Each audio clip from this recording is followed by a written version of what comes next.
So I just want to say, Nick, you fucking died every time with the Gods from the Machine. I don't think there was a single boss that I actually made it through. No, you died every time. Every time. You were dead at the end. I even fell off like the platforms a couple times in between bosses. Or died from the ads or something. Yeah. And the best part was I was like pushing for you not to play because I knew how bad it was going to be. And Max was like, "Oh, Nick, you have to go. You have to. Don't worry. It's going to be okay." And I tried to warn them. I don't think they quite were, I don't think they grasped just how terrible I was going to be at that op beforehand. They're like, "Oh, you'll be fine." Well, I don't think they grasped anything about how bad you were at that. But anyways, all I'm going to say is you were dead the entire time. You got to see the fight from a different view. Yeah. Back up. Right.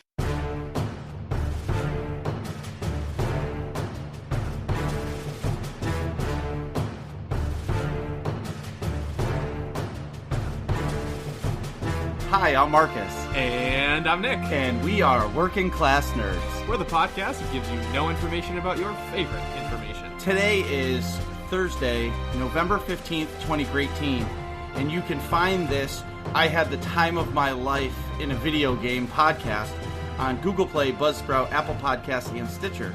You can find me on Twitter. I am at MarcusB814. And I am at Nick Vern, that's Nickvern. And this week's episode, we're going to be interviewing Eric Musco, the Senior Community Manager for Star Wars The Old Republic. Eric, first of all, thank you so much for coming on the show. And before we jump into the interview, what have you been up to this week? What have I been up to this week? So work, as anyone who's been on the internet for Sword Tour will have seen. We've been putting out so much information for the guild stuff, and especially in preparation for the guild live stream. That stuff's always really fun because I also am not intimately familiar with a lot of it. Like I'm more familiar with it than obviously the players would be, but like I also then have to like sit down with the designers and kind of like really get into the nitty gritty to make sure I fully understand all the systems before we go talk about it. And so it's one of the things that's always really fun. So I spent a lot of time this week talking to designers about all of the stuff that's coming in 5.10, which is always fun. When you guys are preparing for a live stream, is it okay, we're doing a live stream tomorrow, what are we going to talk about? Or do you guys actually get in a meeting and actually talk about the live stream before you do it? And like break down like the agenda? And test the internet connection. Oh my God, the internet. Jesus. Sorry, I had to do it. How long do we have to talk about the internet connection? Well, we've had our own troubles. Yeah, so we've had plenty of troubles with our own internet. But correct me if I'm wrong, you guys have games that are online games.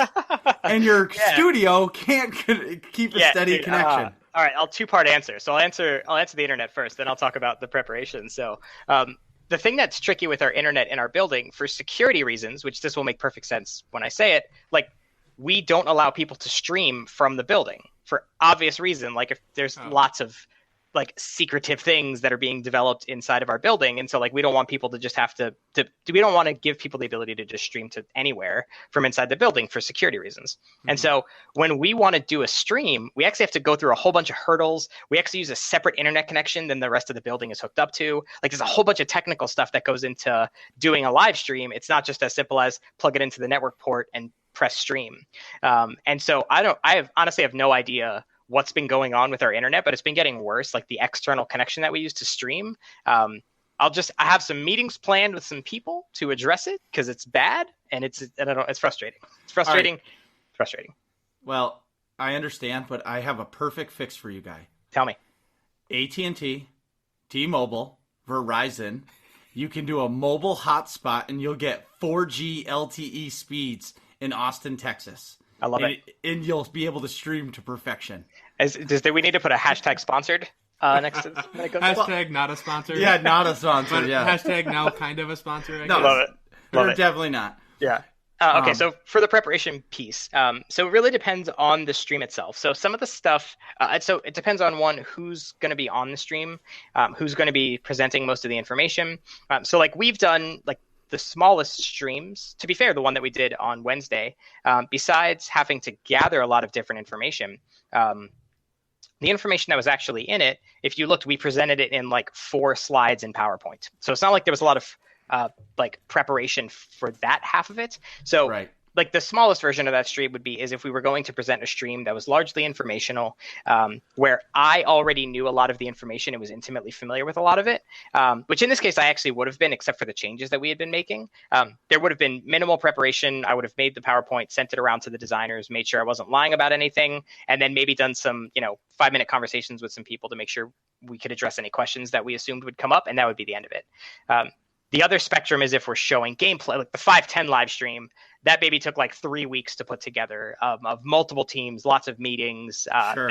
That thing was a lot bigger. Right. That makes sense. Makes a lot of sense.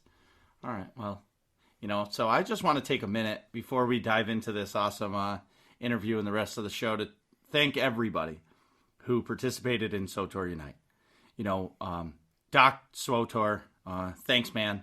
I talked about getting all the podcasters together, and you said, well, let's do Gods from the Machine. And then by the end of that conversation, there was a Discord, and all of us podcasters were together in one place, which was pretty special. So a big, big, giant thanks to Doc, because if it wasn't for you, we wouldn't have done this. To the rest of the players, Max, Seema, Chill. Well, Chill, you are a hero in the MVP of the whole show, just because you started a new character on the Starforge with no legacy, no money, and you leveled him, your tune, in 6 weeks and ended up with 245 gear. So hats off to you. Like, that's hard work. That's big. Ted, Brian, well, Brian, we all know Brian. Brian was ready to drop an F-bomb at a moment's notice. So thanks. Sakari, Magic Ace, Marshall, JT, Dekion, thank you. Scrubland Shad, Twitch streamer, thank you. You brought a lot of fun to the conversations.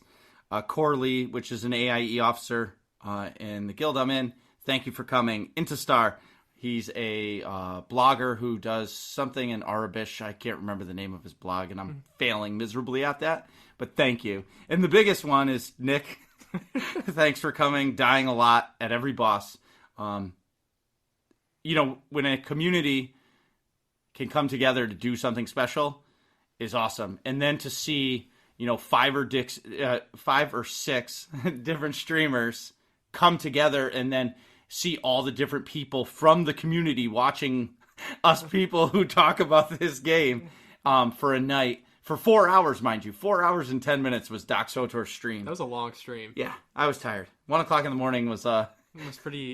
It came pretty early. Especially when I got the fuck off from my wife when I got up there because the baby's screaming. And she's like, where have you been all night? Gods from the Machine. Isaac's got us. So thanks to all who watched, who helped make this happen. The community and the game doesn't happen without you. So, Nick, what have you been up to? Keep it light. I want to talk to Eric.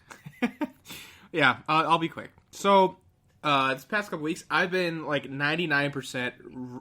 all my free time is Red Dead Redemption 2. And frankly, it's everything I was hoping for and then some. There's so many cool... Besides just like being able to be a cowboy in, the wild, wild west and just do whatever the hell you want, there's some little mechanics that I want to point out that are really cool. Like the map uncovers as you go. So if you go into an area, it's sort of like uncovering the fog on the map, which that's not unique to Red Dead Redemption 2, but it is a nice... I think it's a cool little mechanic because the map doesn't seem daunting because you don't really understand the scope of it until you keep riding into some faraway land and you realize, oh, it's really this big. Like I kept finding as I went along, I realized, holy shit, this map is huge. And then I realized again, oh my god, it's even bigger. And then, oh my god, it's even bigger. That's what she said. But I don't even know what to say. That was a low hanging fruit there. The eating food mechanic is challenging, but not like frustratingly so. So in order to keep your health up versus your health cores, so like you have cores for your stats, and then at the actual like levels, the core would be how fast it recovers on its own. So like you can have like full health or 20% health or whatever, but then if you're not getting shot or you're not in combat for a period of time, the rate at which your health comes back varies depending on the level of your quote-unquote core, and what what level your core is at is based on how much food you're eating. Right. So like you don't need to eat food and drink drink water or whatever, but it helps you get your shit back together quickly. which is pretty crucial in fights and stuff. So I think that's pretty cool that that's in the game. I think that's a little too much. No, see, I thought so too, and it kind of sounds like it. Like when I was in the tutorial, and I was like, oh boy, like this is going to be annoying to have to keep eating all the time. You don't have to eat that often. Like, well, I understand. And you come across food stuff it's like basically quickly. you're eating, but it's like eating a health pack. Yeah, it's just reviving your health. I get it. Yeah, it's like one extra step. Right. It's like you eat an apple and then you drink your health potion. Boom, your health's back. Whatever. Anyways, so also the fast travel mechanic is pretty cool. It's not, they don't advertise it in the game. There's no like way to do it initially. You have to unlock it after a while. Frankly, I had to Google it, but I didn't feel like I needed to. I just kind of wondered about it and then Googled it. I feel like the horse travel is pretty fast. It's not like that far away, especially if you get a fast horse. If you're playing a Wild Wild West game, you should never fast travel. Yeah, the only thing that I haven't fast traveled yet. I unlocked it, but I haven't done it yet. The only time I think I would ever do it is like if I had to go from like literally one corner to the other. No, but I've never. I mean, I'm in chapter 3 and probably like 20 hours in, and I've never fast traveled yet. So I've never felt the need where I'm like, oh god damn it, like this is gonna take forever. It's kind of fun especially because in these this is becoming a little longer than I intended, but the horseback rides are when you meet like to have these crazy random encounters and stuff like that too. Like, right, if I wasn't riding my horse, I wouldn't have found like all the Easter eggs that I did. Right. I texted you about a few of them. They're pretty cool. They are cool. I heard there's one with like an alien ship. Yep, I found that. And then there's one where a dude gets absolutely his brain smashed in by his horse by accident, which is funny. There's like a zombie one that I came across that was pretty cool. I didn't tell you about that. Well, the zombie, there's going to be a zombie mode. Absolutely. Yeah. Well, the first one they had the whole zombie DLC, but this is just like a little it's all coming. Side reference. I mean, it's all coming. It's already in the game. I'm sure. So besides the Red Dead Redemption stuff, I got some stuff to talk about Red Dead. Oh, okay. Questions. Sorry. Yeah. Don't you have to feed your horse too? Yes.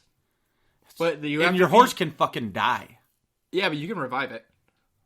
Like compressions?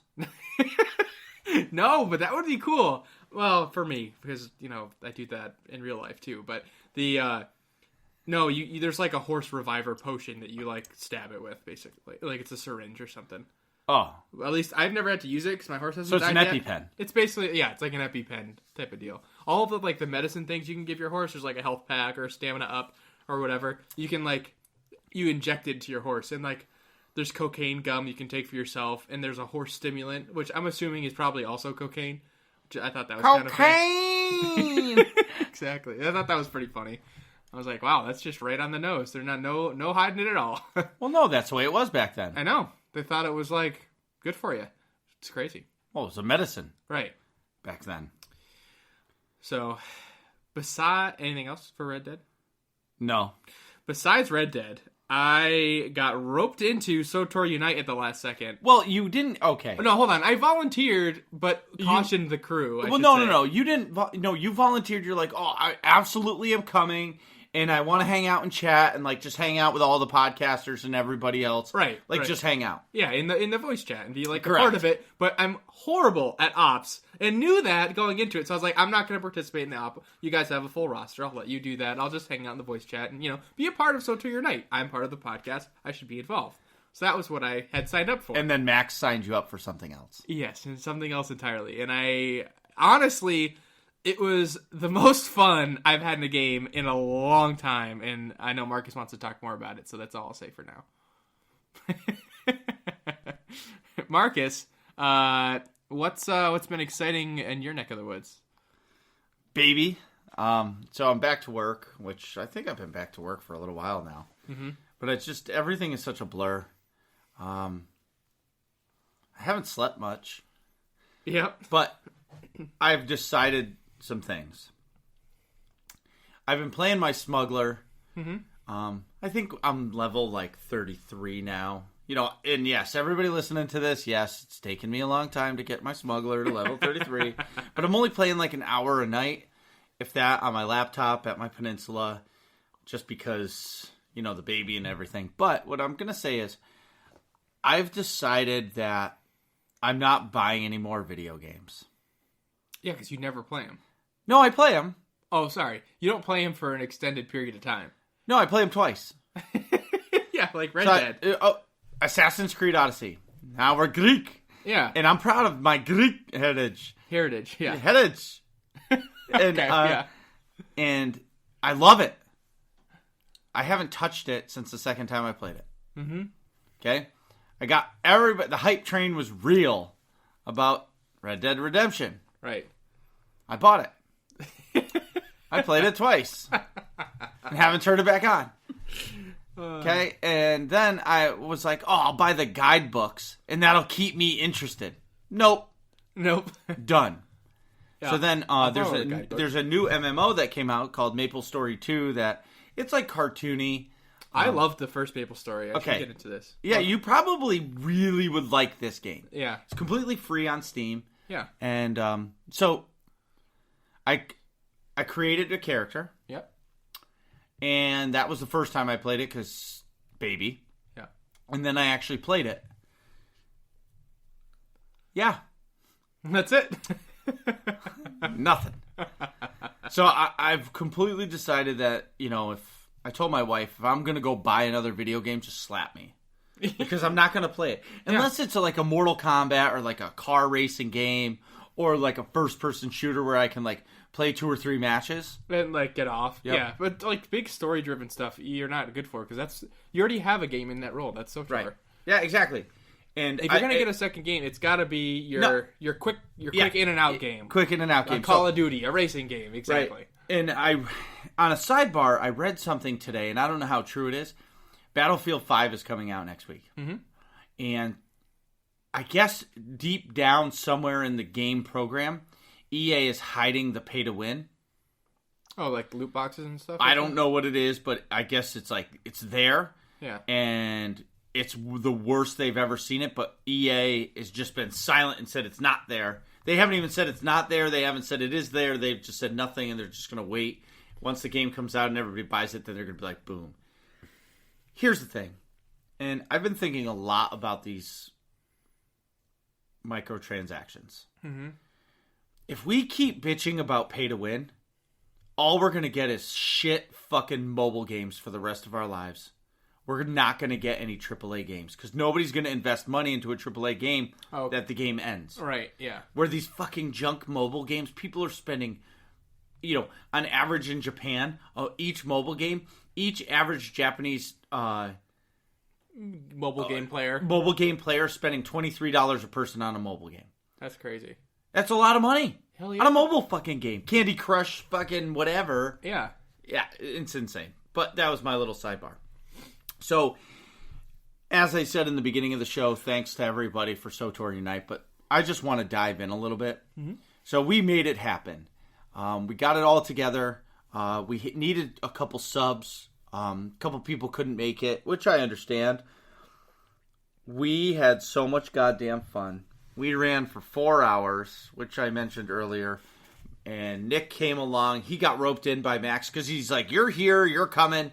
And I was about to say, dude, I don't know. I said that. I know. So, wait, I was happily in the chat, on like our Discord voice chat, I should say, talking to everybody beforehand, before they started, hey, happy to be here, this is so cool, blah, blah, blah, chiming in on the banter and making fun of people getting made fun of, the usual. Then they go through Tithe. Tithe's the first fight, right? Mm-hmm. Go through Tithe, and they only have 15 people. They're waiting for one more person, and it turns up that that person couldn't be there. It happens. And, I was trying to talk in the chat and stuff like that on Dr. SOTOR's live stream. So I was like, staying involved. And then, Max was like, You're coming. You're a podcaster. You're on Working Class Nerds. You should be involved in this. I'm like, well, I am involved. He's like, no, just get in the 16th slot. Like, you're signing to SOTOR. I'm like, oh, God. It's like, are you sure? I'm really bad at this. Like, not only, for clarity, I've done half of Terra from Beyond. The second half, that was the first time I ever did an op ever in my whole life, which I've talked about that in the show before. And then I ran EV 2 times. Oh, twice. Eternity Vault I did twice ever. And the first time I died because I fell off the thing in front of Soa or something. And then you hadn't played the game for like a month and a half because you were playing Spider-Man. Hold on. I had not played the game in so long, my subscription ran out, and I had to resubscribe while the show was happening. Oh, it's terrible. It is terrible. But, like, well, that could have been, I don't know when that ran out, but because I had like a 60-day or 90-day sub or something. But, anyways, I hadn't played forever. And I have, like, my highest piece of gear is, like, 238 or something. I don't know. I think my overall gear rating was like a 233, and we're playing Gods from the Machine. Yep. I'm like, I was talking about, like, a fish out of water, or really getting thrown into the wolf's nest, as Marcus says. Either way, it was such a successful event, and to hear the podcasters afterwards and everybody talk about it on their shows. Ted gave you a funny thing. He's like, Nick did a great job dying at every boss, and it was so true. But I died at every single boss, and in between. I said this before, but yeah, I died a ton, and it was funny because people in the chat were like making fun of me, like, "Oh, let's see how many times Nick dies at this boss." Or, but you weren't the first to die. And everybody thought I was going to die first, and it was Ted. Yeah. Ted died first, and it's because he fell off the platform. See you later. It's a long way down. Yeah. But either way, we had so much fun doing it. It was awesome. Yep. Hopefully we can do it again sometime. If all this sounds fun to you, go to aie-guild.org, get our Discord information, and jump in the SOTOR channel and ask for a guild invite. We're over there on the Starforge server, and an officer should be able to get you in, and you can come play SOTOR with us, or any of the other games that the guild plays. We would love to have you. Wait, so who's an officer? Would that be Dent that you got to talk to? Oh, shit! We just got 2 new officers. Really? Yeah, so there was a lull where there was no new officers, and then all of a sudden me and Dent became officers, and now all of a sudden our rookie spotlight is over, so congratulations to Zen and B. Kavanaugh. Welcome, and we're sorry. Sorry for all the... Well, no, because now they actually have to do work. Oh, yeah. Like you become an officer because there's a role that needs to be filled. Right. And now you got a job. Yeah, now you got to participate more actively. I think I have the best job, though, as the officer, because all I have to do is talk. Oh, you're the cheerleader. That's exactly right. That you market. Yeah, you're like, I just pump people up. I get people excited about the game, and but you had to use a fucking, exactly like a cheerleader. Do you know how bad male cheerleaders are? I mean, like that's just like, dude, they're the most important parts. They hold up the girls for their crazy formations that they do, and they hold the megaphones. That's all you have to say about that. Mm-hmm. Nick, you want to take a break? Yes, we'll be right back.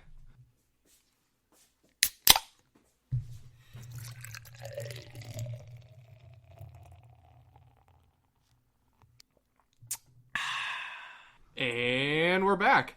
So today we're going to be interviewing Eric Musco, the Senior Community Manager for Star Wars The Old Republic. He's a BioWare employee, and as everyone knows, he hosts a lot of the live streams that give you info for Star Wars The Old Republic. And he types a real lot. He types a ton. Can you imagine how long it would take me to type the stuff he types? No, even with the fastest 2 fingers in Western Mass, it'd still take you a couple hours. I'm not that fast either, don't worry. So, first question we have is just a little bit of background info. So how does someone like yourself become the Senior Community Manager for SOTOR? I like how you got the senior in there. Yeah. I like that. I like that a lot. He's not just the community manager. He's the senior. Well, that's right. I've ascended. Yeah. You might say. So that's a good question. I will tell you, just as an anecdote to that question, one of my favorite things to talk to anyone about in the game industry is how they got into the game industry. Because what you'll find is that no one got into it the same way. Like everyone just has these crazy stories of how they got there, which to be fair, mine's relatively boring, but like everyone always has really cool stories. So always ask that question of anyone that you talk to in the game industry, because you'll always get weird stuff. My background is in graphic design and marketing. My degree was in graphic design. And so I always had, like most people that like us nerds that we always like, man, I would love to work in the game industry. Mm-hmm. But I had never really locked down like what I actually wanted to do in the game industry. And then right when SWTOR got announced, a friend of mine, Sam, and we decided, like, he always wanted to run a website, and I always wanted to do podcasting because I love podcasting. And so we started a fan site. We actually started, I think it's technically the first original Star Wars: The Old Republic fan site and podcast. And we did that for about a little over a year. And during that time, I got to know tons of people at BioWare. It was a cool networking opportunity, especially to be just like this, like to get to know a lot of the community people. And so then after about, 10 or 11 months of that, I realized, man, I might be able to actually do community work for BioWare, like on SWTOR. That's amazing. Like I basically I had figured out what my dream job might be. And so I started applying for a whole ton of jobs. That's a whole other long story, but eventually I got one of them. I decided to, at the time, it was just a contract position. I was only really guaranteed to be employed by BioWare for a year, but I decided it was worth the risk. So I packed up what would fit in my car plus my dog and drove from Pennsylvania to Austin, Texas. And wow. Rest is kind of history. I kind of just worked my way up through the team over a few years. And here I am today. The best part is you said Pennsylvania, so that's right. That's a big change from Pennsylvania to Texas. It sure is. There's no seasons here at all. Like it's hot, really hot, and torrential downpour. It's all I got. That's it. Nothing else. That's awesome. Well, we don't have that. We have all. We have all four, and it's fucking snowing right now. I know. I mean, you guys are getting killed right now. Yeah, it's bad. I was driving over to Marcus's house. But I miss snow. Oh, I miss snow. I miss fall too. I miss them. I do. Yes. So when roughly was that you became community manager of SWTOR? I think it was probably about 5 years ago now, 4 or 5 years ago. Okay, so like relatively shortly after the game's release. Yeah. So I started in September of 2011. The game launched in December of 2011, and I think I became community manager around I don't know, maybe June 2013 or something. Okay. I should look at my own LinkedIn. I don't even know my own work history, but.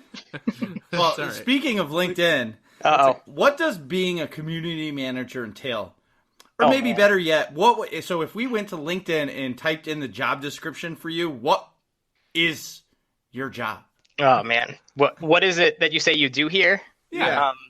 Man, that's a challenging question to answer. And the only reason I say it's challenging is because I do a little bit more than just what a community manager does. But I'll talk about the community manager part. So,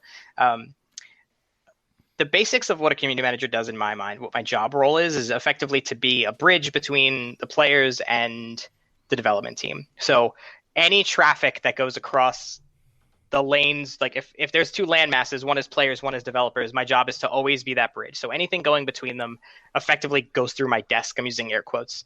And so it's doing live streams, communicating with podcasters, doing interviews, making forum posts, writing blogs, reviewing things like press releases, and anything that goes to players, I want to review from that side. And then on the flip side, it's also working to gather feedback from players, listening to podcasts, looking at forum posts, Reddit posts, looking at, when we do user focus tests, gathering data from that and kind of filtering all that information and passing it back to the dev team to help facilitate change for stuff that's coming in the future. So without being super in the weeds of what my 8-hour day looks like, that's kind of just the general high level of what a community manager does.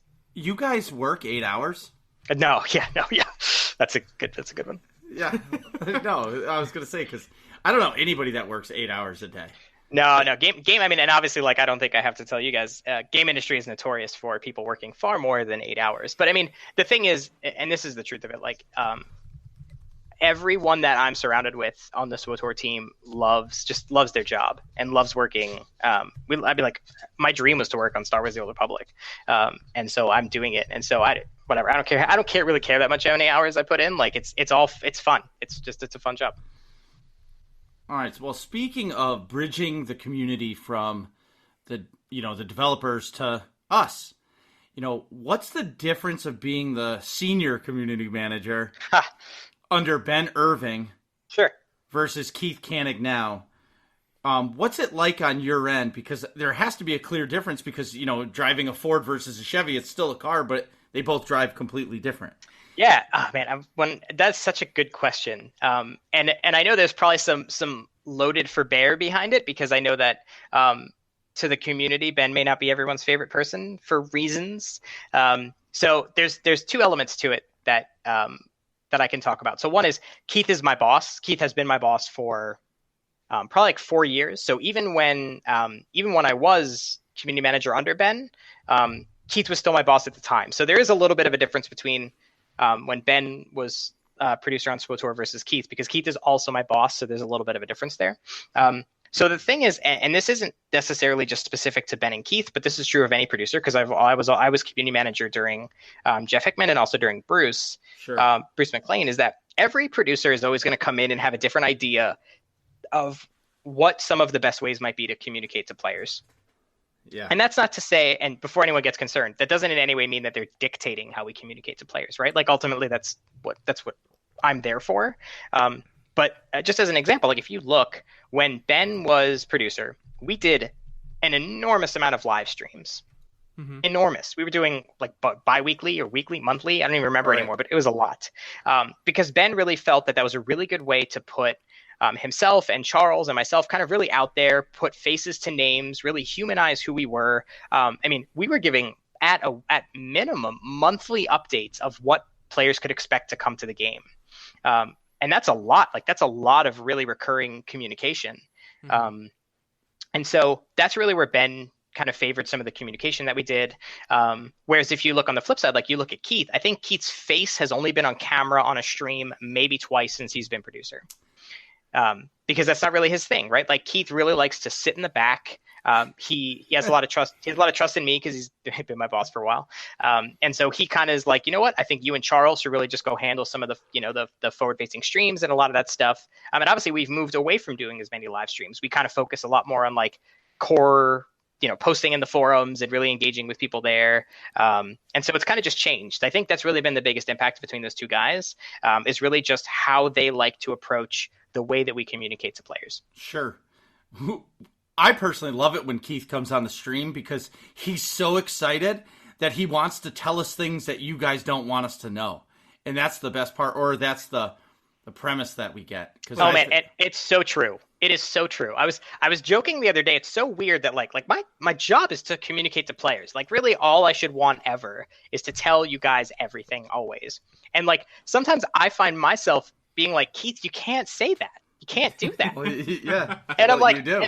And then I walk away from his desk and I'm like, man, I feel like I'm on the wrong side of this one. Like, what is going on? So we got to ask, do you have time to play SWTOR 2? I mean, it would be pretty reasonable if you don't have time. You're obviously super busy, with all the behind-the-scenes stuff. But we got to ask, do you find time in your busy schedule to get on there and play as well? Yeah, so there's two parts to that. So which by the way, I feel like I've said there's two parts to every answer that I've given so far. So I think I'm just giving 2-part answers all interview. Perfectly fine with us. Well, it's the BioWare employee answer and the Eric Musco answer. Man, you literally figured out exactly what I was going to say. Okay, so we as a SWTOR team, we actually have scheduled time on the dev team to play on the live servers. That's so awesome. Every week, everyone is playing SWTOR. So I know there's a lot of people like they don't even play their own game. Be like, no, I can tell you, like I can point to every employee's calendar where there is time every week where they're playing the game. That's really cool. So that's part of it. So why not tell us? So why not just throw a post out on the forums that says, hey, just so you know, I'm playing on the Starforge right now, and let us all know. Yeah, so 2 parts to that. Jumping the gun, Marcus. Too good. No, so there are actually 2 things to that. One, it's we have some policies that we have where we can't really expose who we are on the live game for a lot of for security reasons and of course, things. Yes. So we have to be cautious of that. But aside from that, and you guys will know this, like you guys have been on the internet, right? Like we've said this before. This isn't the first time that we've said that we do this, but if I made a post, I'm hypothesizing. But if I went on the forums and said basically this, right? Like, hey, we're playing all the time. And I said that as an argument to kind of counter someone saying that we don't play the game. Right. The very first thing would be someone quoting me and calling BS on it. Right. Like someone would be like, sure you do. right? And so it's one of those things where we can claim that we played the game, but if someone doesn't believe that we play it, that's fine. Like that, they're entitled to their opinion. They can believe that, but That's true. so we played at web, so I played at work quite a bit. Obviously, there's plenty of play tests where we'll do internal full dev team play tests of future content. So I played OSIS. I played it the first time, I don't know, two months, etc. I played it X amount of time ago. I don't even remember anymore. And then I've done, there's been some subsequent play tests. So there's definitely some like behind the scenes, non on the Starforged, play tests that we'll do. Sure. Mm-hmm. Outside of all of that, I do still try to play SWTOR at least once a week if I can, just to try to, I got to check on my auctions. That's such bullshit. I spent a I'm lot. sorry, I'm calling you out. See? Man, you guys got it. You guys got it. Well, it's your job. So, Yes. so trying to play.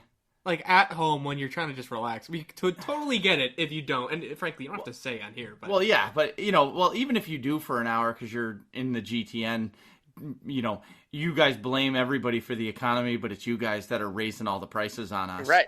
Making Right. things cost 500 million credits, hey, and I don't I'm even have making- 5. I'm making bank, man. Yeah, you're making me poor. Bank. Thanks, Yeah. Eric. Yeah, you're welcome. Yeah. So, I mean, here's the thing, because you make a good point. I can't dispute that. Like, what I do most of the time when I play is one of two things. Either I play the GTN because I find that fun. I do it every MMO I've ever played. I just have fun playing the markets and stuff. So I play a lot. I do a lot. Also, I'm like a really avid mount collector. So I have like at least 90% plus of all the mounts that have ever been in the game. How do you not have them all? Some of them are really, really hard to get. Also, I don't have like Wings of the Architect and stuff. I've been too cheap to like pay for a run to get it because I'm not. Wait, get you it. can pay for a run? Have you never? People sell that kind of stuff all the time. What? Really? Wait, so all right, you probably don't know. So Brontes and I have this like special like connection, and I don't know, maybe it's her voice, maybe it's the wings. And I go on Fleet, and there will be people floating around with those wings, and I just stand there and stare at it going, why do I suck so bad at this game that I can't do that? I do ops 3 nights a week, and I can't even figure it out. Yeah. So I mean, I can't point you anywhere but I can tell you that some like top end guilds historically have sold runs to things like rare mounts and drops. Well, if they actually listen to this podcast, which we know they don't, but if you listening to this, find me. I want that mount. I will pay what it costs. You say that. Those are dangerous words. Those are dangerous. Well, when they're like but 150 million. Well, yeah, but don't forget, I only have 10 million credits. I mean, I'm I'll poor. pay whatever you want if it's 10 million or less. Yeah, exactly. So going into the video game, what is your favorite video game of all time? Well, you can say top 3 because I have top 3. No, sure. So no hesitation. My immediate answer is Diablo. If you were going to ask me to pick which Diablo, that would be harder. But Diablo is definitely my favorite IP of all time, without question. Wow, that's awesome. I did not expect that. I didn't. What did you think I was going to say? I don't know. I was thinking like Mario Kart or something like Generation. Well, I guess Diablo's really old. Too. Well, some of the old, the original Diablo is pretty old. And Diablo 2 is old. So. I don't know why I was entirely surprised that it would be an MMO. Like, what the hell did I expect? Yeah, I'm just blown away by that answer. Wow. So what else makes your top 3? So what's the next? What else comes to mind? I should say. Okay, yeah. So I love ARPGs, which is why Diablo crushes that. I'm obviously a huge RPG fan in general, so definitely something from the Final Fantasy series. Probably Final Fantasy Tactics is my favorite Final Fantasy of all time because I'm a big JRPG player as well, so I love JRPGs in general. So probably Final Fantasy Tactics would break the top 3. Man, the third one though, that's hard. What is the third one? What's your? I mean, for me, I like RPGs too, obviously, but I like to have like an RPG and then something that's a lot like mindless, like something like a Call of Duty or something like that. Yeah, sure. So I think my mindless comes with like I play a lot of mobile games. Okay, yeah. As a thing, and like not like actively, like I like download a game, play it for 3 days, and then I uninstall it, and then I repeat that cycle endlessly. So I think that's where like my just passive mindless video game play comes in. So your favorite game is Diablo. Yeah. And you play a lot on mobile, so how fucking pumped are you for Diablo Immortal? Man, did I set myself up for that? Yeah, you did. I really did. You should You have know, seen Marcus's face there. dude, funny aside, one of the things that always amuses me, like I'm a community manager. There isn't a lot of things that are super relevant for other people to talk to me about as part of, inside of BioWare that are like part of my trade. Like there's not a lot like designers, people, toss ideas off of each other and stuff. But Sure. no one's come to. I can always tell when something big has happened when like throughout the day, just a large number of people are coming past my desk being like, did you see what happened at insert, like in this case, it'd be BlizzCon, right? People are like, did you see what happened at BlizzCon? What do you think about what happened at BlizzCon? So here's what I will say. I had a feeling it was not going to be Diablo 4 announced at BlizzCon, especially once they came out and did the like de-hype blog post ahead of it. Like Right. That's textbook. I've been there of telling people that they need that the hype train's gone too far. They need to calm it down. I do think that I don't disagree with players that they probably made some missteps by not saying anything else other than Diablo Immortal. But I'm sure there's very good reason why they didn't. I just don't know what they are because I don't work there. But I mean, that being said, as much as I would rather have something like a D2 remaster, another Diablo game on PC like a Diablo 4, I'm obviously gonna play Diablo Immortal because I will play any Diablo game. It does like if they make Diablo Puzzle Quest, I will play it. I have to. It's Diablo. I think I have bought probably the last like 3 WoW expansions just to get the Diablo item. Like I didn't even open them in BNet. I haven't played WoW in a long time, but I got to have the mini pets or the wings or whatever else they make me pay for. You like it that much? I do. I really do love Diablo. I'm hesitant to open the game and see how many hours I have played, even just in Diablo 3, because it's going to be a scary number. Nick, have you ever played a mobile game? Yeah, of course. I can't fucking do it. Maybe it's my hands are too big. Like I can't control. Like I tried one of the games and I just am like no. But the question is, what are you trying to play? Because that's the thing, right? Like if you're trying, like I actually don't like ARPGs on mobile at all. As much as they're my favorite genre of game, like I've played tons of them. I don't like any of them, so I don't know that I'll even like Immortal. But like download like Trivia Crack and play that, and then see if because you'd be surprised. Like you'll be like, this is dumb. I'll download it, and then like you're like, I've been playing this game for 4 hours. What happened? Yeah, especially if it's like you and your wife or something, or like me and my girlfriend will play Trivia Crack. Just go back and forth, like fuck you. It's like I did get that question right. Yep. What's your girlfriend's name? Mariana. She's the best girlfriend in the whole world. That's right. Yeah. If you can shit talk each other in any context, destined for success. Yeah. It's way better. Awesome. So, Eric, I know you got married recently, right? Yeah, I got married in April. Congratulations. So, congratulations, first of all. Thank you. So we gotta ask, how does the wife feel about the 1 a.m. replies on the SOTOR forums? So. The nice thing is, I mean, we've been together for over 5 years. So the funny thing is, my wife is not a nerd at all. Like, she doesn't play video games. I don't even know if she had seen Star Wars prior to us dating, but she loves Star Wars now. Wife. Yeah, she loves Star Wars now. She's cool with it. And we're going to see Fantastic Beasts tomorrow. Like, I drag her to nerd things, and she's definitely gotten into it to some degree. But she's not a big gamer. She doesn't play games with me or anything. She's not into that stuff. So like when we first started dating, it was definitely interesting for me, to even explain what I do. To explain to someone what a community manager does who doesn't follow gaming at all. Like it's kind of a very gaming focused job role. Like right. Social media jobs exist now, which are like in that vein, but like pure community management really only exists largely exists in the game industry. So it took a while for her to understand what my job was. And then over time, she just started to see some of it. And for the nice thing is like, if I'm posting at 1 a.m., it's probably because like a server went down or something. And so at least in that case, like my phone will go off, I pick it up, she looks over at me, groans, and then rolls back over and goes to sleep. And then I leave the room and she never knows anything else happened. So that's the best. Largely it's not too disruptive. Not too Great. disruptive. Do you have people who work with you on the community team, or are you pretty much just floating around through the galaxy solo? Yes and no.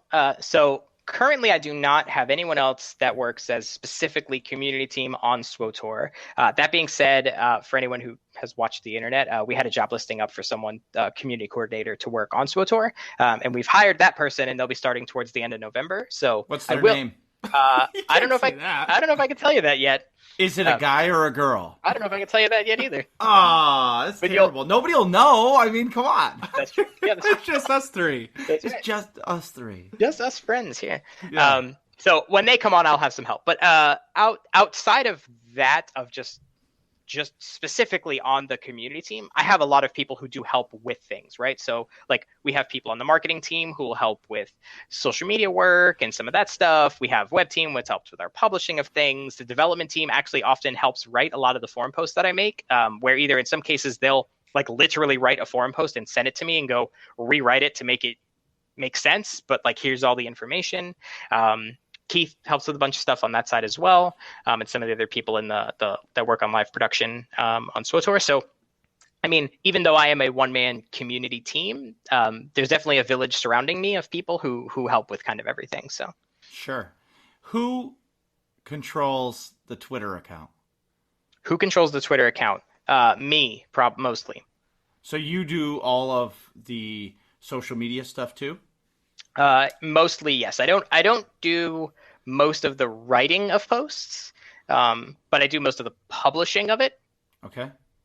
That makes sense. Kind of like the final okay before it goes out. Yeah, and that's true of a lot of things. That to go back to my bridge analogy from like 3 hours ago when I made it, like my desk is kind of the last one that comes across. Like I'm kind of the gatekeeper of stuff that goes out to the players. So if something goes out to you guys and it's wrong, 100% my fault. Right. That makes sense. Unless it's wrong, and then it's definitely not my fault. We got to get Keith to talk more.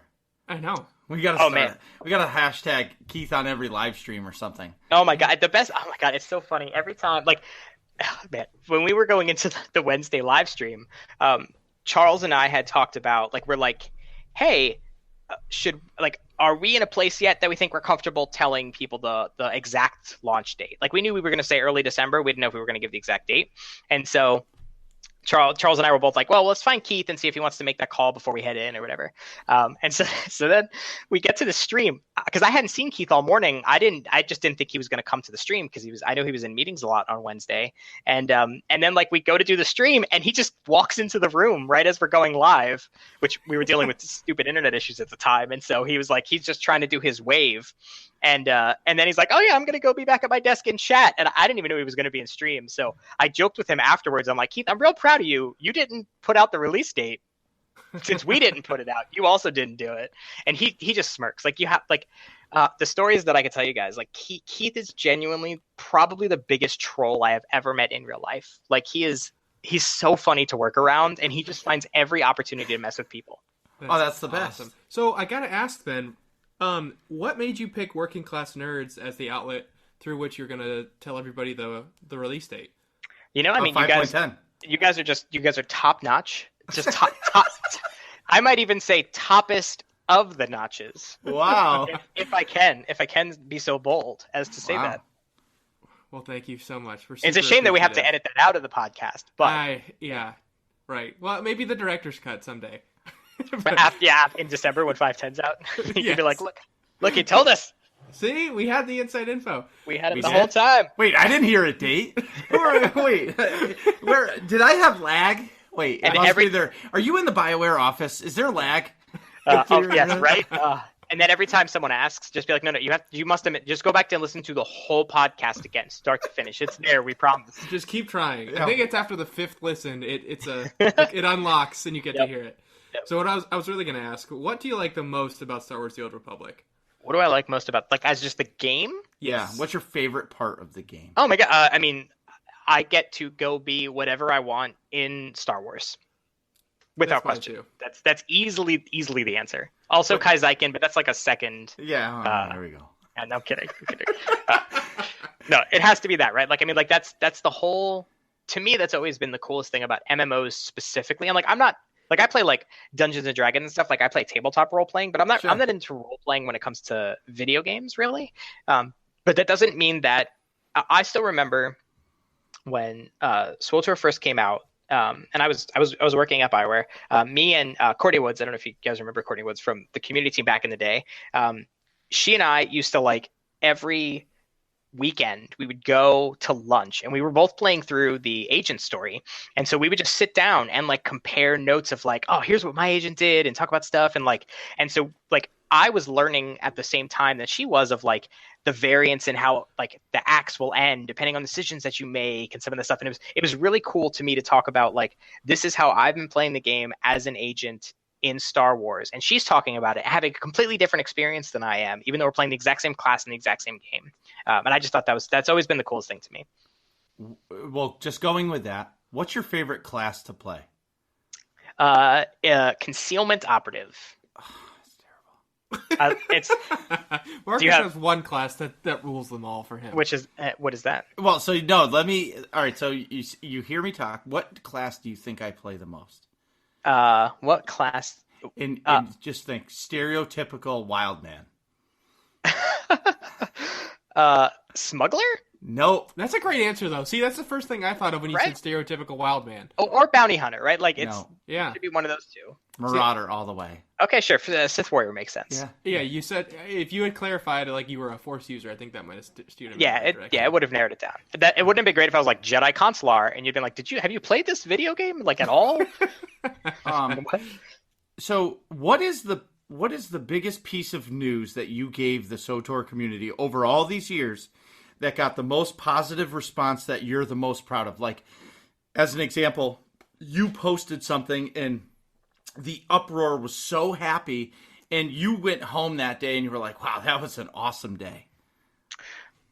Man, that's a super good question. And I'm going to guess there's two parts to it. Oh, yeah, of course, yeah. Obviously, I'm going to answer this in two parts. Wow, man, that's such a good question. I feel like it's bad that I don't have an immediate answer to it either. Well, you can have a top couple that you might come to mind. No, there's got to be one. There has to be one memory that you have of something that you wrote to the people, and everybody was just like, "Holy shit, thank you."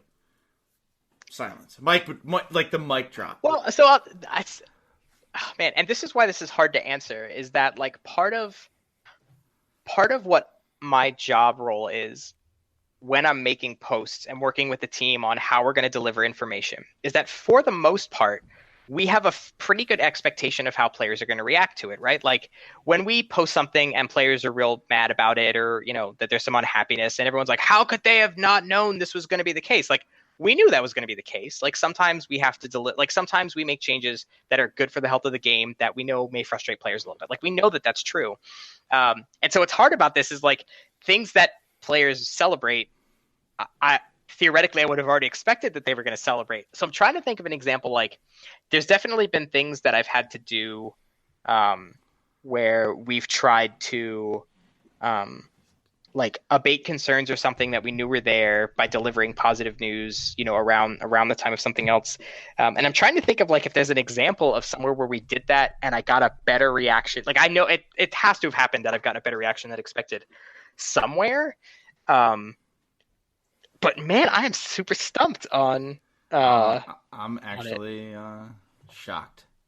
It's such a good question though. We can circle back. No, we can't. Like there has to be something. There has to be, right? Like there has to be. Well, let me ask it this. Let me ask you a question. Is there anything you can think of that we've done in the way we've communicated that you feel like was something that we did that was highly celebrated? Something unexpected that we did that was highly celebrated. Marcus, I can see the gears turning in Marcus's head. Well, it's a two-part answer. Perfect. Let's go. So there's my own personal opinion. Sure. And then the opinion of the guild, right? Yeah. Yep. So the immediate thing for me is when you guys announced Gods from the Machine, and it was going to be one boss at a time. And everybody around me was like, one boss at a time. I've been playing this game 4 years. And I'm like, fucking suck it up. One boss, that's fucking great. We're going to be able to complete an op and then go do another one in the same night and work on this stupid gear grind to CXP level 300. Shut up. And then, I almost spit my tea out. Great, thank you. No problem. But it was such a great... It made me so happy. And then... when you guys, the best was when you posted a picture. See, this is my moment, right? Yeah. when you posted a picture of Tithe and then they fucking put a picture of you next to Tithe to show how big Tithe is, it was the fucking funniest thing in the world. And that's my moment. Yeah. For the guild. So for the guild, see, I'm a passionate guy. I'm trying to think. So the guild. I think it's when the conquest changes were coming. People were nervous. And then I remember in chat, people were like, well, I don't know. Oh, we can't craft this invasion force. And then immediately, that end of the week, I think we hit medium yield and everybody was on board. Everybody's like, wow, it doesn't matter about top 10 anymore. We can do this. And ever since that day, our guild has just become this conquest-focused guild that's earning large yield on one side and small on the other side every week. And they're grinding. Even one of our guildies, B. Kavanaugh, he made this crazy conquest calculator. And it's fucking nuts. And I think that was the point for me. For the guild. For the guild. They really had a good reaction to something they put out. That's good. Yeah. So in recent memory for me, and I think again, my examples are probably bad because I think they're places that I thought there would be positive reaction, but I underestimated the positive reaction. Well, you get the fucking trolls on trolls on trolls. Like I watch stream and I'd call everybody out. Like all the trolls on stream, like shut the fuck up. It's how many, and I see. I don't work for BioWare, so I can just be as brutally honest as I need to be. Like, how many times does somebody need to type the word desync? I don't even know what the fuck desync is in chat, right? Like, I don't even know what it is. But clearly, if you're going to type it 1,000 times, I've never even heard the word except in chat, and a few other people mention it. So, like, who cares? Right. Yeah, nobody else is complaining about it. So we're not going there. No, I mean, but in those situations though, like that's part of the job. But you take that out of the equation, right? Like there's some mental gymnastics you have to do when you're community manager. I think honestly, if you work in the game industry at all, right? Like this isn't exclusive to community managers, even though it's my job to deal with it. Everyone has to deal with it.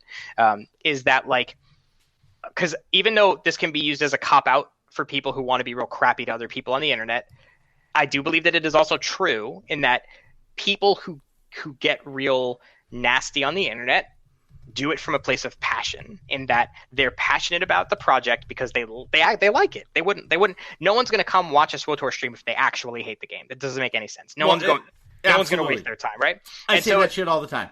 So if you're going to come to a stream and you're just going to dump on whatever we're doing the whole time, it's because you're frustrated with what we're doing. Now, granted, I don't think that's the best way of using your time, but it's your time. You use it as you see fit.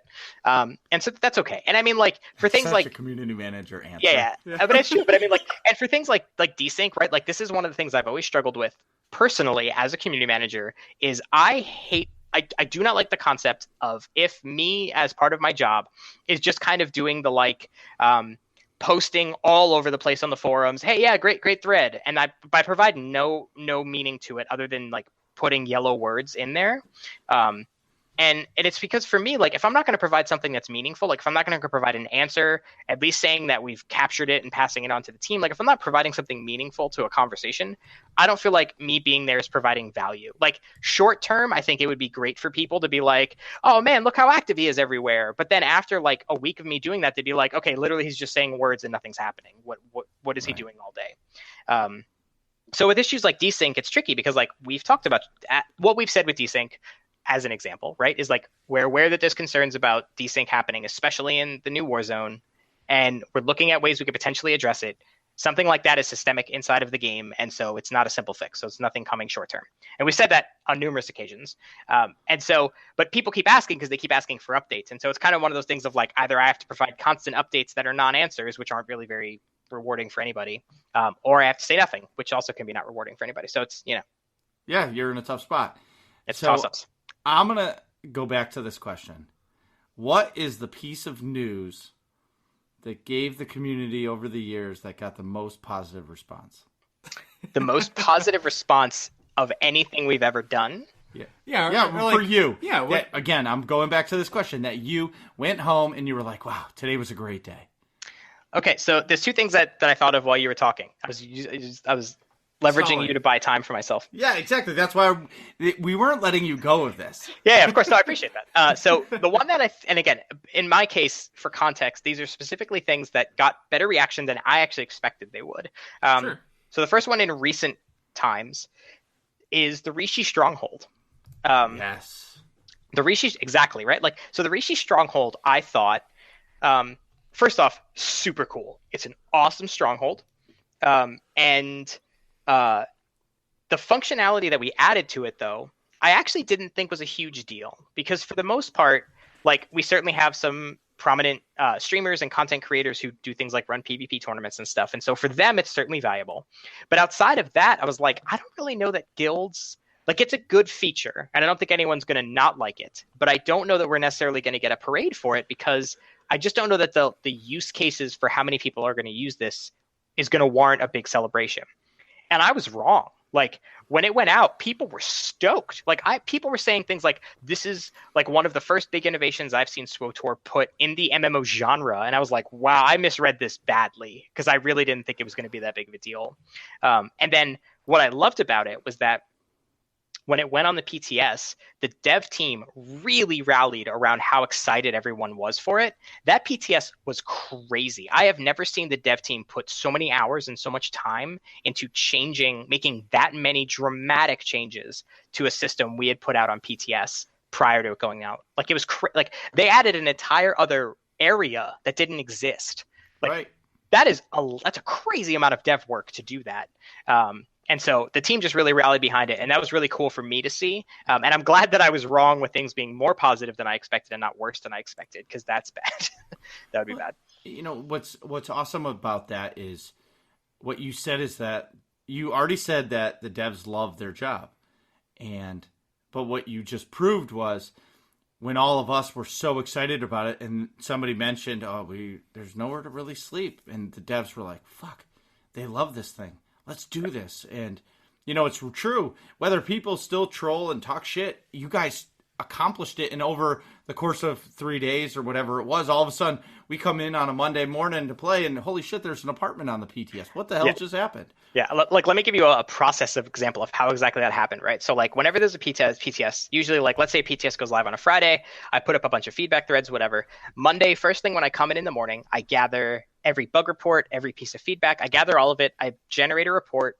I send it out to the dev team, and we set up a meeting for later that day to go line by line of all the feedback that I gathered from the way it works. That's how our PTS feedback cycles usually work. And the team looks at it and kind of organizes things on bugs we have to fix, what their priority is. For feedback, things we can fix, things we want to fix, what we will fix before it goes launch, what we'll fix after launch or never, whatever. And so we had a meeting, and I was in the meeting where we distinctly talked about the desire for there to be like the apartment type thing. And the team decided not to put it in because, like, it's a lot of work. There's a lot of QA that needs to go into it before it even goes to PTS and all that stuff. And then and that was at like 11 in the morning. I thought it was done. I came in the next morning and I saw a bunch of people gathered around like someone's desk, and I went over and I'm like, what is that? And they're like, oh, we added the apartment. And again, I'm not saying that's literally one night of work, because that's not really what it was, because someone had already started working on it over the weekend when they saw the feedback coming in. And so it was crazy. It was really, really cool to see the team rally around that. Great. See, we knew we'd get an answer out of it. There you go. So to transition from, something positive to something a little more negative, I suppose, what do you like least about Star Wars: The Old Republic, like the game itself? What do I like least about Star Wars: The Old Republic as a game? Two-part answer. Of course. As is tradition. On a small scale, I wish we had an actual auction house and not just a place to post sales. Because I think that's a lot more fun for like what I enjoy doing out of playing the economy, of being able to find places where people have listed auctions incorrectly and kind of pick up sales and do some of that stuff. And that still exists, but it's more fun when there's actual bidding involved. So I kind of wish that that was the case. Outside of that, what do I like the least? What do I like the least outside of that? Well, I mean, the auction house is a pretty valid thing to like the least. I think you could definitely do that, but I get you already have the GTN in place. Yeah, and so that's why I feel like that's kind of like a, your listeners will listen to that and be like, he skated that answer. So I want to make sure that I give a real answer. One of the things that I struggled with for a long time was our classes and their abilities. I still think we have too many abilities in our game. Our ability bloat is bad, especially in some classes. Like you play a Marauder, how many keybinds do you have to play a Marauder? I really wish that we would. And then again, this is a personal thing, so I don't know if this is actually a good idea. But like, I would love to see us trim some ability bloat in a big way, and tone that down a bit. Sure, I understand. So, for me, all I can say is, if you guys could fix giving the gold key and make the guild interface a little bit better. Oh yeah, because our guild master and other podcaster Max, I am so sick of hearing him complain about giving away a key because it takes 15 minutes to find somebody's tool name. Yeah, so window. I can tell you that the guild windows in general are pretty much all getting a facelift in 5.10. That being said, I do know that the problem with guild keys, my understanding, is that because there's no sorting by guild, by character names or anything when you're trying to grant a key, it's literally like just a manual scrape of like a hodgepodge list to try to grant it. I know the team knows, like, it was one of our stretch goals to try to get in 5.10, but it's just not something that we were able to do. But believe me, the engineering team is definitely aware of the request to fix that list. And when is 5.10 coming out? Beginning of December. All right. So this is more off the side note. Does Matt really like Swedish fish this much? Does Matt? So maybe I have a much better food related story with Matt though, and it's so I've known Matt for plenty of years. Matt's also from Pennsylvania. Wow. East Coast. Love Matt. Love Matt's great, dude. I swear, I think everyone at BioWare is from East Coast. Most people, not everybody, but there's a lot of East Coasters. It's the best coast. It is the best coast. Anyway, so Matt always has sandwiches, like all the time, but in like an amusing way. So I'll tell you a Matt story. So Matt was in one of my D&D campaigns that I played at a friend's house, and so we'd all like meet up and we'd all bring dinner or whatever, and we'd eat our dinner and then we'd start playing D&D. And so Matt like brought a Jimmy John. Do you know Jimmy John's? No. Okay, Jimmy John's like a sandwich place, like a not a Subway, but whatever. It's like a chain sandwich place, like a hot sandwich place. Sure. Yeah, or cold, yeah, whatever. Yeah, it's like anyway. Okay, so it's a sandwich. It's a sandwich place. He eats his Jimmy John sandwich, and then we're playing D&D, and then and we used to play from 7 p.m. to midnight, so we'd play for quite a while, and it hits like 9:30, 10 o'clock, and Matt's like, "I'll be right back. I got to run to my car," and so he goes to his car, and then he comes back in, and he has another sandwich, and I'm like, "Matt, where did you get a sandwich?" And he's like, "Oh, that's my car sandwich." And I'm like, "What?" And he's like, I keep it in my glove box in case I get hungry again.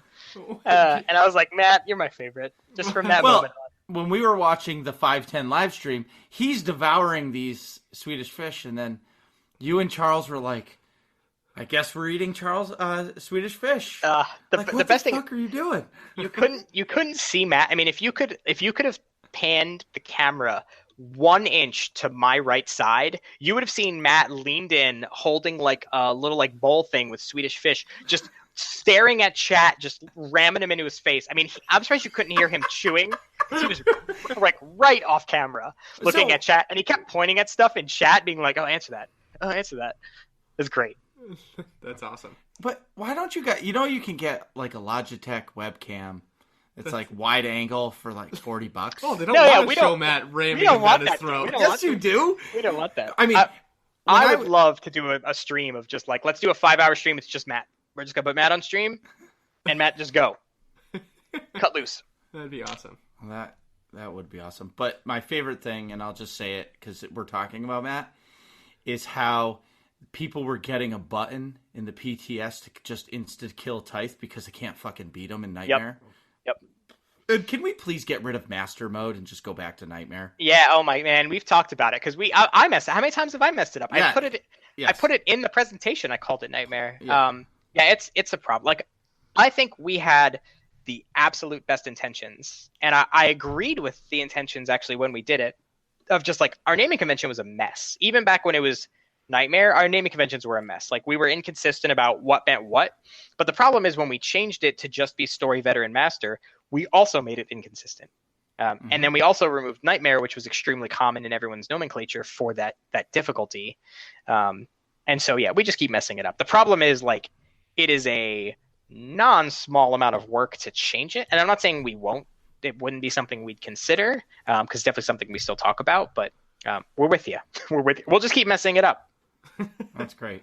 So you mentioned before, obviously, you're on the forums a lot. But we wanted to ask, how do you weigh, the negative feedback you might get from the community? Like, through what avenues do you take? And I know you might not be able to lay it out exactly, because then people only post to that one spot or whatever. But how do you sort of take stock of like people's reactions to things?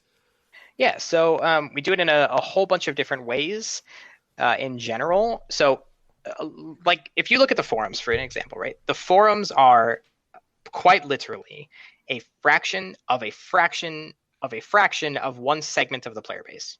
Right. For the most part, right? Now, granted, it's the most engaged, most hardcore players traditionally. I'm applying a broad brush here, but that's a fairly accurate assessment of what the forums are. Yeah.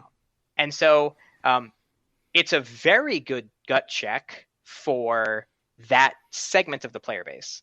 But there are a large number of segments of the player base, right? And so we kind of get feedback from, it's a mix of a few things. It's feedback from a bunch of different places. So obviously forums and Reddit are really obvious.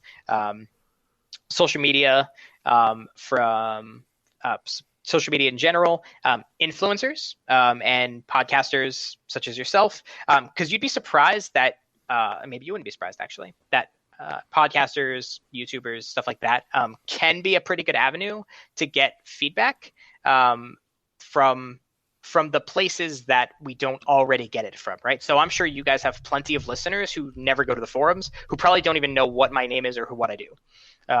Right. And that's a good thing, right? Because you're speaking to a completely different audience. And so it's really trying to take in a total picture of social media, forums, Reddit. Depending on what we're doing, we'll even go as far for like bigger features. We will do focus testing where we very, very specifically hand select the people that are in it. I mean, we'll test things with people who don't play our game, people who have heard of our game but don't play it, people who've never played the game, people who played it once 6 years ago, right? Like we can hone in really hard on what we want to get feedback from, depending on what it is. But day to day, generally, it's grabbing feedback from as many different places as possible to get kind of a total picture of what players want. And then when I take that information back, measuring it against data to see what happens when rubber hits the road. Sure. I don't believe for a second you listen to any of the podcasts that talk about this game. Not zero of them? Zero. Well, that's I see what you're saying, because if you just for sheer time, like, it's hard to do. Like, there's no way one person would be able to listen to every single SOTOR podcast. Oh, not even, every week. I don't get anywhere even close to that, right? Yeah, like I think that's not, at most, like straight up, like I think at most I've probably listened to maybe a handful of episodes or streams or videos of most of the content creators like your podcast. I've probably listened to probably 3 or 4 episodes of your podcast in your history. And the way that I try to get some of that feedback as well is, right, like when you guys post, like, as an example, you guys post an episode, is trying to look at comments and look at stuff of, are people talking about the new episode of Working Class Nerds? What are they saying about it? And then if there's a conversation that's happening around something that you guys talked about, then I'll try to find in the episode where you talked about that thing to try to get that stuff. So yeah, I'm definitely not listening to hour-long episodes of everybody's stuff. I definitely do not have that time. Yeah, I listen to podcasts, and I can, I get like 7 a week, and I work 60 hours a week. Yeah, I've been listening to season 3 of Serial for about probably like 3 months, and I think I'm halfway through episode 3, so I understand.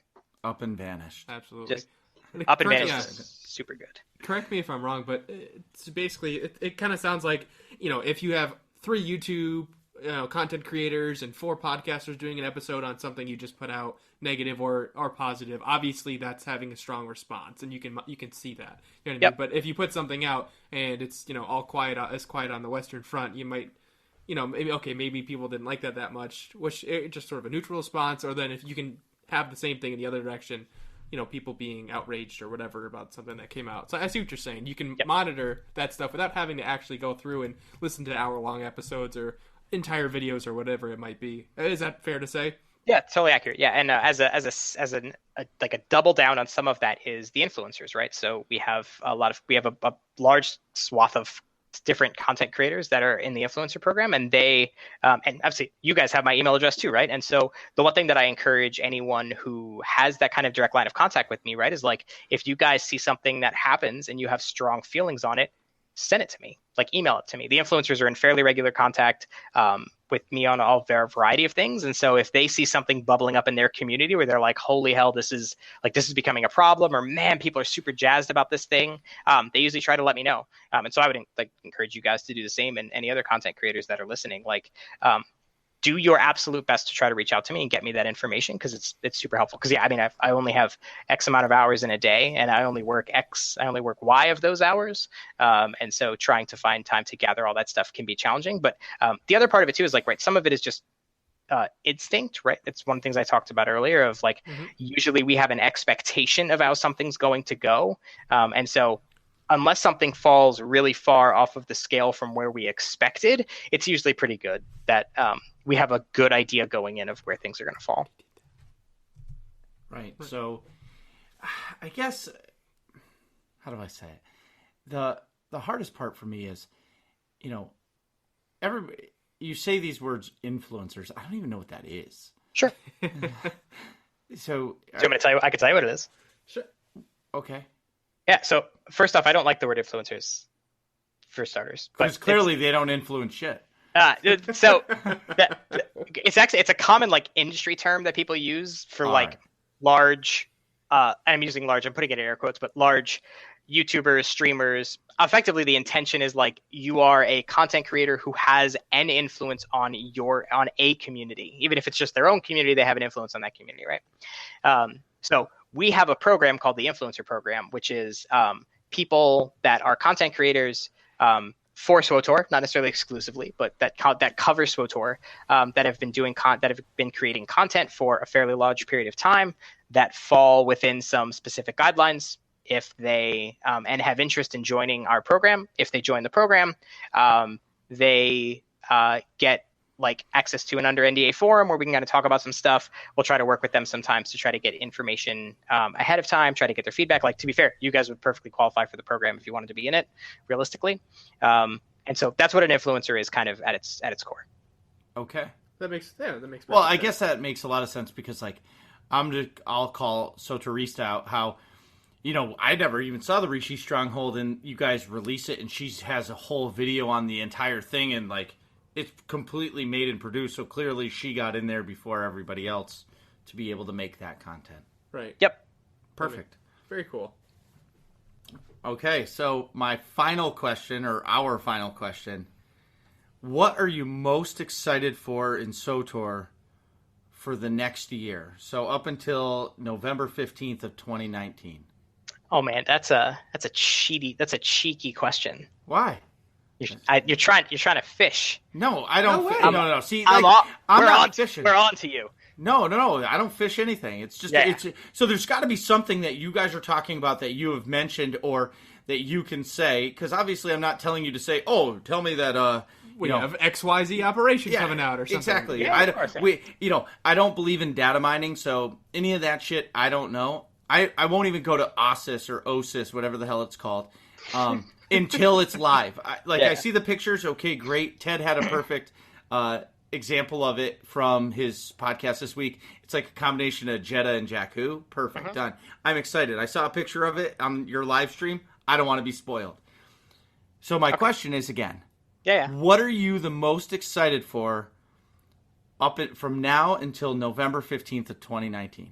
Okay, so I know you can't talk about. No, I think I have an answer that is satisfactory. I think. Is it 2 parts? Oh man, I got okay. Wait, how can I make it? It wasn't, but now it needs. Shouldn't the last question should be like, no, this is a one-part answer. Okay. No, anyway, I'll just answer. We'll see how many parts it comes out in. So Star Wars Celebration is my answer to that question. For a few reasons.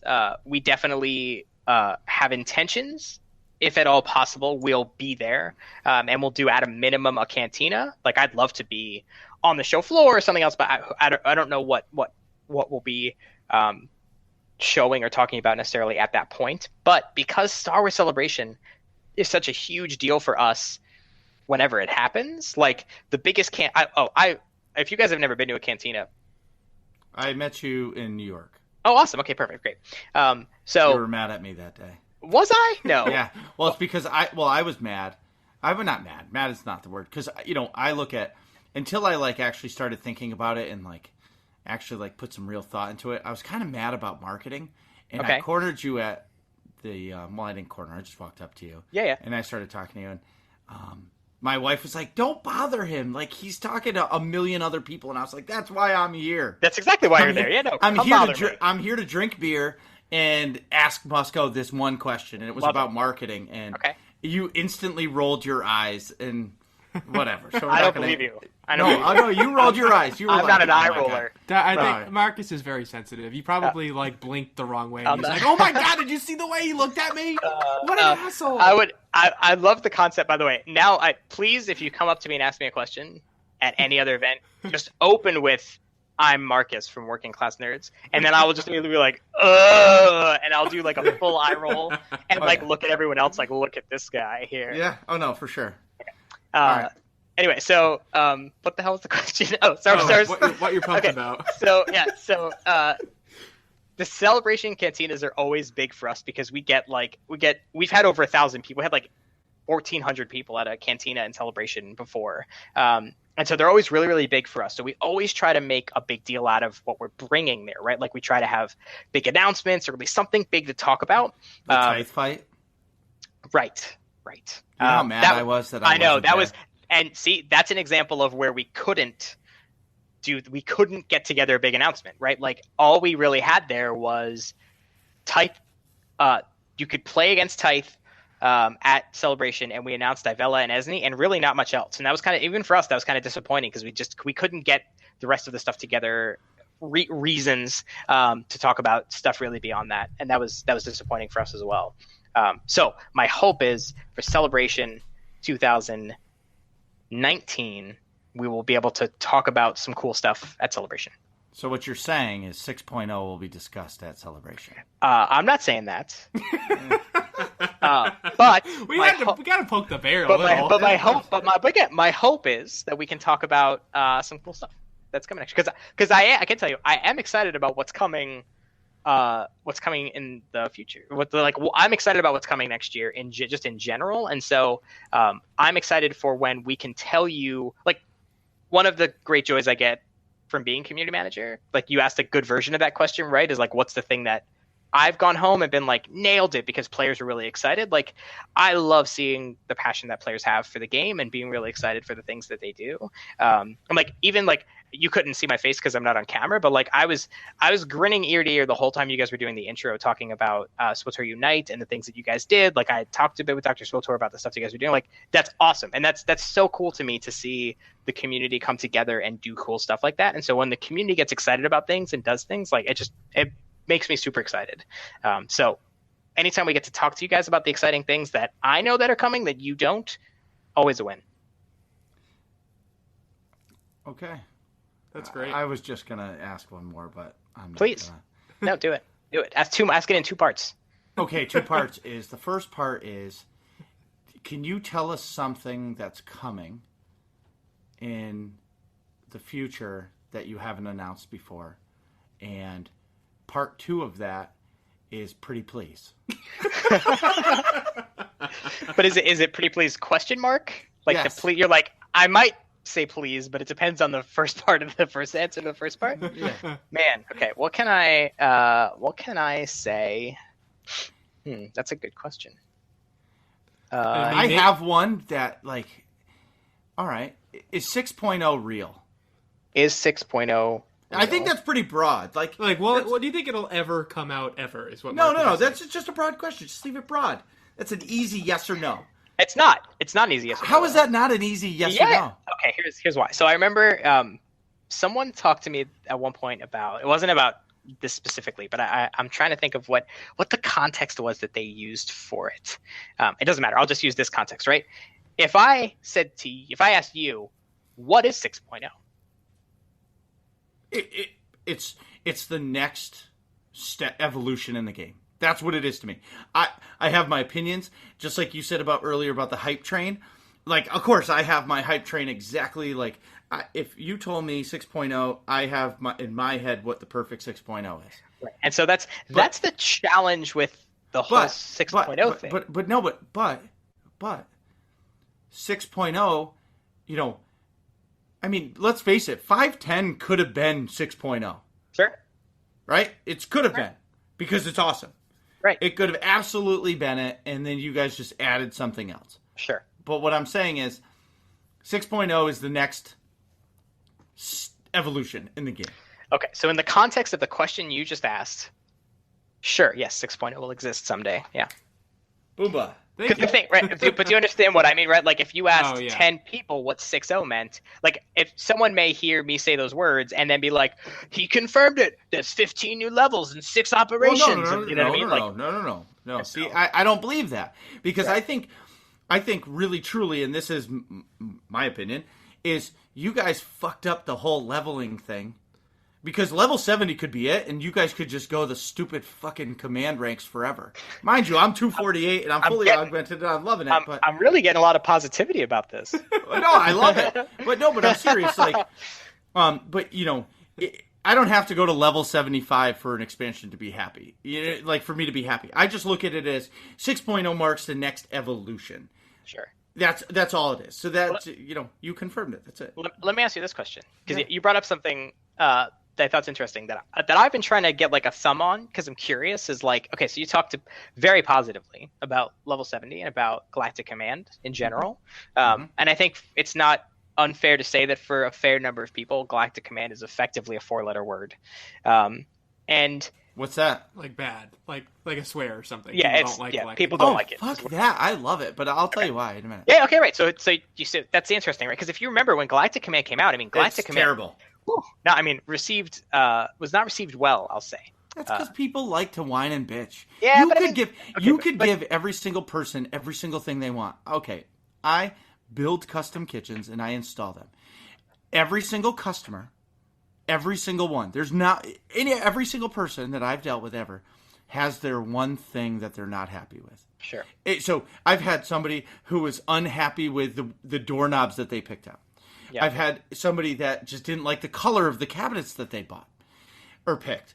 I've had somebody who looked at a window that bought it and they're like, why does that window look crooked? Well, your house is built in 1901. That's why. So your window is straight, but the house is crooked and they just can't understand it. So you can't ever make everybody happy. Sure. That's my point. Sure. Okay. So here's my question about Galactic Command, right? Because Galactic Command started in a place that there is fair criticisms about Galactic Command when it launched. And we've done a lot. We spent a lot of time, a lot of months, and a lot of work getting Galactic Command to where it is today. So, but still, there's still definitely some consternation around Galactic Command where people would rather see us go back to older gearing styles, right? Like PvE and PvP have separate gear tracks. Yes, absolutely. In PvE, it's something like solo content gets you, whatever gear, and then the next tier higher is out of flashpoints, and the next tier higher is out of operations, and gear drops on bosses. No. I see. Okay. Yeah. So ask your question. So my question is, what's your thoughts on that? Like, because you like Galactic Command, so I feel like it's fun. And I'm not. And let's be clear, before anyone gets too carried away, I'm not asking because we're changing gearing, but I'm just. Well, no. I'm curious because you're speaking positively of Galactic Command, and I've always been curious, like, for someone who does like Galactic Command, what do you think of traditional gearing? If in a world where if we had done the thing that players had advocated for, which was unrealistic, of just we're like nuclear missile would be playing the game. Nuclear missile Galactic Command's gone. We're returning gearing back to traditional gearing. People would leave the game. Yeah. You want to know why? Tell me. Because people like to earn new things. Sure. I know when it came out. Now, before Galactic Command, I started really playing at the end of the 3.0 era. So I never did group content before 4.0. Never. All I did was solo content. When the Galactic Command came out, and then I started doing group content, I'm like, this is fucking great. Except it's taking me forever to get gear or whatever. What I like about it is every time you level up, you get something. Now, mind you, most of it is shit, but that's the point. It's part of the chase. Exactly. That's it. I don't gamble. I don't do scratch tickets. I don't do anything. But what's nice about that is you're being rewarded with something. That's what I enjoy. Now, going with that. So Galactic Command, you guys have fixed. What needs to go away is Tier 1, the 230 gear. Somebody should be able to go up to a vendor with no command tokens or anything and just pay 1 million credits or 500,000 credits, whatever it is, and just buy their 230 gear set. And here's why. Because it doesn't matter anymore. And that low of a gear set. That doesn't matter anymore. Just move it on. Move along. You know, this is not the gear you're looking for. Move along. But what I'm saying is, what's awesome about it is, me as an example, I had everything in 248 except one piece.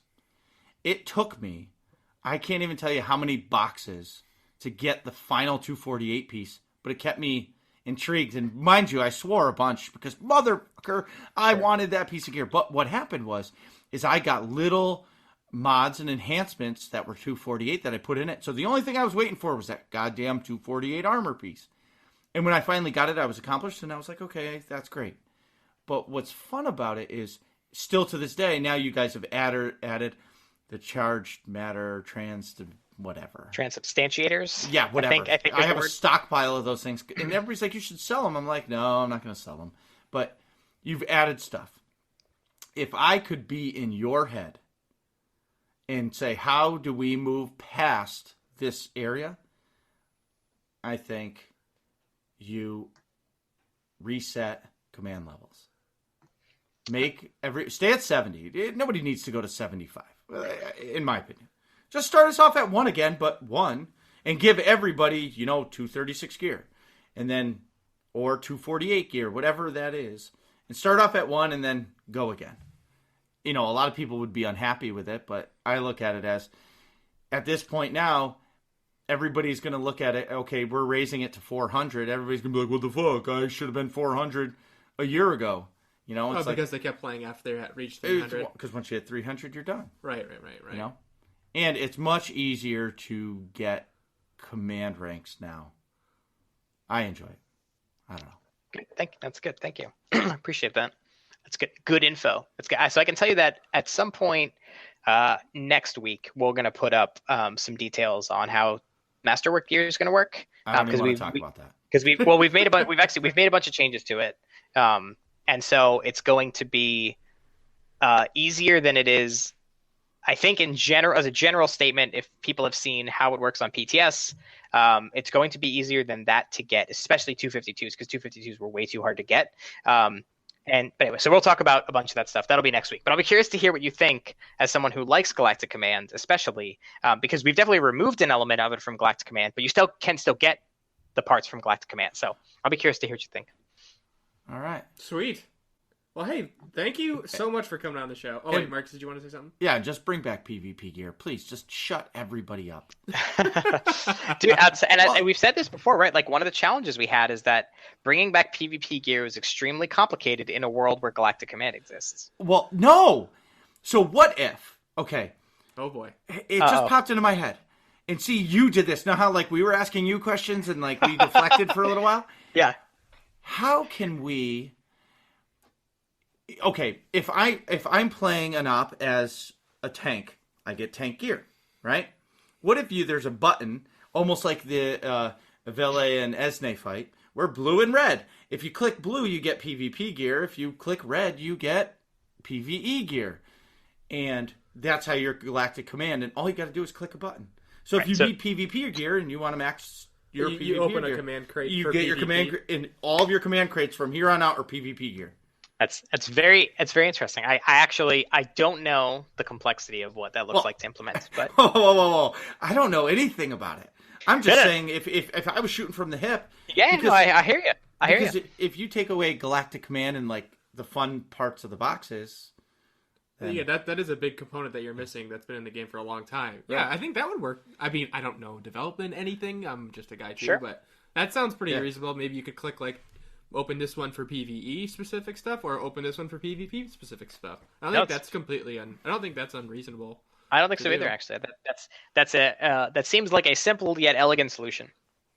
You know how many times I use that with a customer? Simple but elegant. Yeah, all the time. It's like you were pulling the words from my mouth. All right, Eric, thanks. Well, with that little nugget of gold to tuck in your back pocket for later, thank you so much for coming on the show. It means a ton to us. No, it means a ton to me and Marcus. Yeah, thanks so much, man. No, thank you guys both for having me. It's been I've had a very good time talking to you guys. I definitely have to come back and do it some more. Absolutely. Well, hopefully when 6.0 gets announced, we'll get you back. Have you right back on. It'll probably be the week after Star Wars Celebration. What up? All right. Thank you, Eric. Thank you, guys. Really appreciate it. What are you guys talking about in here? Find out next episode of Working Class Nerds.